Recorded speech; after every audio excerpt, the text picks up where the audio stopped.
What's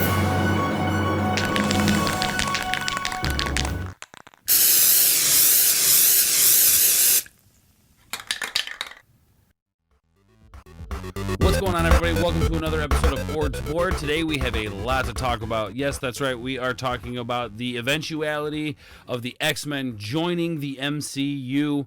I know a lot of people are out there are burnt out on like superhero movies.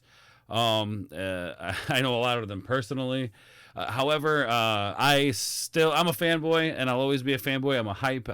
Totally okay with admitting it. I pretty much, you put it out there, I'll like it, and I know that's not good for this, this channel and a person who reviews, but I just am that way. I guess I'm an optimistic when it comes to superheroes. But anyway, I'm super excited for the next phase 4 in the Marvel Cinematic Universe. Endgame was absolutely amazing, and now leading into this next series of movies, I think they're going to spend a lot of time focusing on cosmic battles in some of the individual movies, and then focusing back on Earth and going back and forth with those movies, and then eventually culminating in something on Earth again, another big event. Like Endgame. But anyway, guys, a lot to cover. So let's dive into it. So here we have an article from We've Got This Covered, and you see the tagline: Marvel reportedly planning an Avengers versus X-Men movie. So we're going to go over the article a little bit. The Disney and Fox deal expected to close later this month. Marvel Studios will soon be at liberty to bring X-Men into the MCU. And since the whole reason why fans are excited about this development is the prospect of finally seeing the Marvel mutants share the screen with the Disney roster, it figures that Kevin Feige and his team will have some crossover projects lined up. Okay, cool. So, obviously, if you live under a rock, you haven't heard about this. Disney finally acquired Fox's Marvel characters rights, so this is a great thing, and I think it's a necessary thing as a company like Marvel going forward with the next phase, being able to bring in these new elements to keep it fresh and to make it different, and not redo just another phase 1, 2, and 3 type situation. So I think that's important. And I think it's a big move, and it's a move that I think Disney was smart to do. And it's Disney. They're, if it's there, they're going to buy it. I'm surprised that Disney hasn't, bought this channel out yet. Just saying, Disney. I'm always willing to cash a check, buddy. Anyway, all right. So, in fact, according to one source close to We Got This Covered, an all-out Avengers versus X-Men movie is currently on the cards. Though their report didn't offer any specific details about the nature of this clash, the source did add that Marvel Studios will begin building to once the merge is complete, which suggests that X-Men may have a few stepping stone projects leading up to the big crossover moment. A slow build would also make sense from the Avengers side of the equation, seeing how Disney will surely want to hand the team a rest after giving them 2 movies in a span of 2 years. Yeah, so that's important. That's good. Got to give those guys a rest and got to give it to them. If you look at some of the behind the scenes footage of that stuff, I can't even imagine having to coordinate something so epic. So kudos to you guys at Marvel for handling that.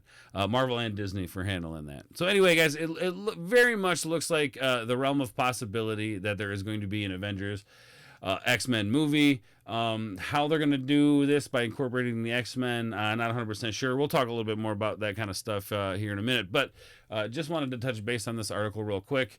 Anyway, in any case, it remains to be seen just what Marvel Studios' game plan is for bringing the X-Men into the MCU, and is unlikely that we will find out at least until after Avengers Endgame comes out on April 26th and brings a current era to close. Moreover, with the Marvel Phase 3 final expected to serve as a swan song for a Phase 1 heroes, it's likely that the lineup for the next Avengers movie will be very different from the one we currently see on our screens. Very true, very true. Because I think Chris Evans is done. And I think, Tony Stark, Robert Downey Jr. is done. So anyway, what I don't think people understand, though, is the final movie in Phase 3 actually is Spider-Man Far From Home. So that's what kind of wraps up the Phase 3, and then moving into Phase 4 with the new stuff. So let's keep that in mind. Anyway, I would be super excited to see this. Absolutely, guys. I'd be super excited to see an X-Men versus Avengers movie. Or at least beginning to introduce the X-Men into it. I know there was a teaser trailer or a teaser that they put out, I think, on Twitter, showing Wolverine's costume and stuff. And we'll talk a little bit more about that. So I got my notes here. We're going to dive into more of this. So let's go ahead and do that. So the first thing I want to say is Kevin Feige came out and had said that we wouldn't see any X-Men for at least 4 to 5 years in the MCU if that was a thing.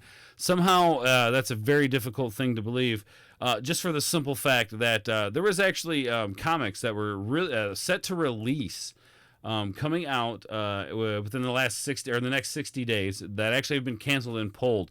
And for a company to do that, they're basically rewriting everything.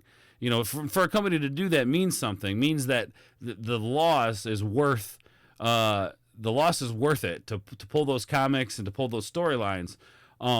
So they're making moves, and who knows why they're doing this? Maybe to set up for this new canon or this new phase that will be canon with these comics. Maybe. That would be very exciting. I would very much like to see that. Basically, what had happened was they actually brought in Jonathan Hickman, a comic book writer, and basically he's the one who told Marvel to pull everything. And they're going to start basing these new comic books, off of new storylines. And so my belief is that they're going to tie comic books into the cinematic universe. And just a little side note too, like since the Spider-Man trailer's playing, let's talk about it. And some new footage of Spider-Man Far From Home is Mysterio talking to Spider-Man about the multiverse. And which universe this Earth is, which is I think 616 or 161. I can't remember exactly what it is, but anyway, and that is the actual universe that the main comic story run Earth is on. So anyway, yeah, you guys could Google search that and look into it. It's actually pretty cool. And I'm not gonna touch base on any too much Spider-Man stuff. I just wanted to use that as a point that it seems like they are kind of beginning to bridge the comic books with the cinematic universe. So anyway, and with the Dark Phoenix not doing well in the box office, I have not yet seen it. I do want to see it, but I have not yet seen it. So with the Dark Phoenix doing terrible in the box office, I'm pretty sure Marvel's going to move on from that X-Men entity and slowly begin to introduce X-Men into Phase 4 of the MCU. So the relationship between Steve Rogers and Logan, Captain America and Wolverine. But there's a lot of cool tie-ins that they're really kind of starting to push. And we'll talk more about that in a bit. But anyway, so basically the idea, I think, how I understand that Marvel's looking at doing this is basically the mutants have been in hiding. Nobody has come out and said that they were mutants, and then because of the Thanos snap, that changes certain events. What it sounds like they're going to be doing, they're basically just going to, say that the mutants have been in hiding, and now through the events of the snap, things have been, revealed, and the mutants are out. So yeah, I'm not exactly sure how they're going to do it. I mean, that sounds like a pretty linear way to do it, but from the sounds of it, that's kind of what they're going for. They want to do it as easy as possible, without too much confusion, because I know in the comic books it can get kind of confusing. There's a lot of storylines that intersect. And you have the different universes as well. Whole thing with that. So anyway, guys, I'm not necessarily a big fan of that idea, but if they can make it work seamlessly, hey, I'm not a writer. I'm not a professional movie reviewer or a comic book reviewer. I just love superheroes and comics. So I'm down to watch it. So, which brings up this whole secret document that Marvel had posted, I think, on their Twitter. It was basically a government sanctioned document that was published, but with information in it redacted. I'm not going to go over all that because there's plenty of videos. I'll link a video on there. There's plenty of videos out there that talk about it, and I'm not going to go into that. But basically, the document brings in the idea of a Weapon Plus program, not a Weapon X program, but a Weapon Plus program, in that Captain America was Weapon 1, and then, Weapon X, Wolverine being 10th in that series of experiments. And then there's other characters that they talk about. The other character that they talk about, Phantom X, I believe he's like Project 13. I'm not 100% sure on that. I don't know much about all that. But anyway, again, maybe I'll link a video for that as well. That way you guys kind of know what I'm talking about when it comes to this Weapon Plus project. But again, the secret document tying in Captain America with Wolverine and the Weapon Plus project. All right, guys, moving on to the actual comic book storyline that Hickman's working on here. So it looks like they're working on two storylines, the House of X and the Powers of X. So this article is brought to you by bleedingcool.com. Okay, so in this article, I just wanted to address a couple things Hickman said, and just kind of give us an idea of what he's thinking with this new storyline, this new comic run that he's doing after all the other ones have been canceled.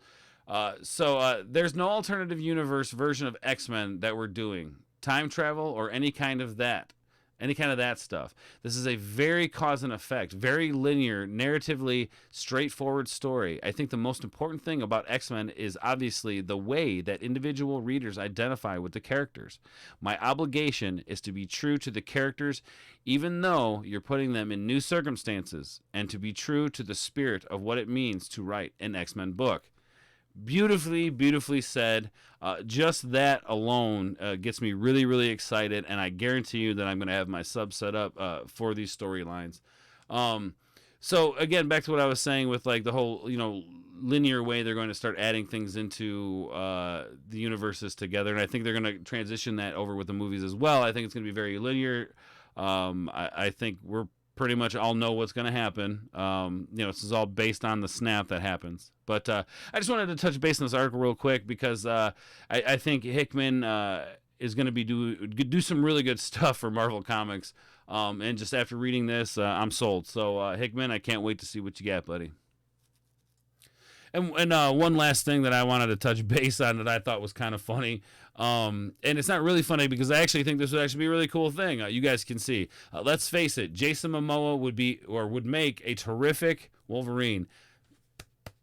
And that's not just because I think he's basically the sexiest man alive, but I really think that he would make an excellent Wolverine. I don't know if we really need... Yeah, let's read a little bit of this article and just see what they're talking about here and why they think he would make a good one. So, at Celebrity Fan Fest in San Antonio, Texas, Aquaman star Jason Momoa revealed he'd love to portray Wolverine in the Marvel Cinematic Universe.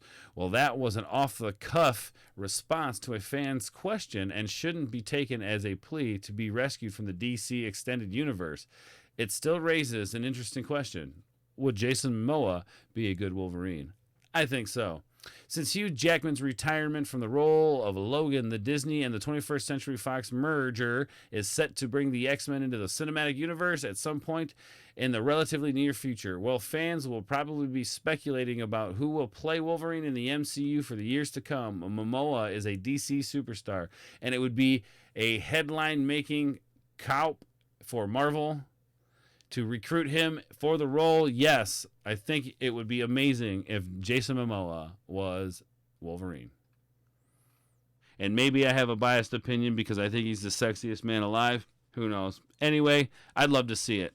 It's pretty exciting stuff going on, guys. I'm really excited to see what they do in the MCU and how they incorporate the X-Men. Please leave a comment below and tell me how you think they are going to do it, or whatever crazy theories that you guys got. I love to hear about that, and if it's good enough, I'll talk about it. Why not, right?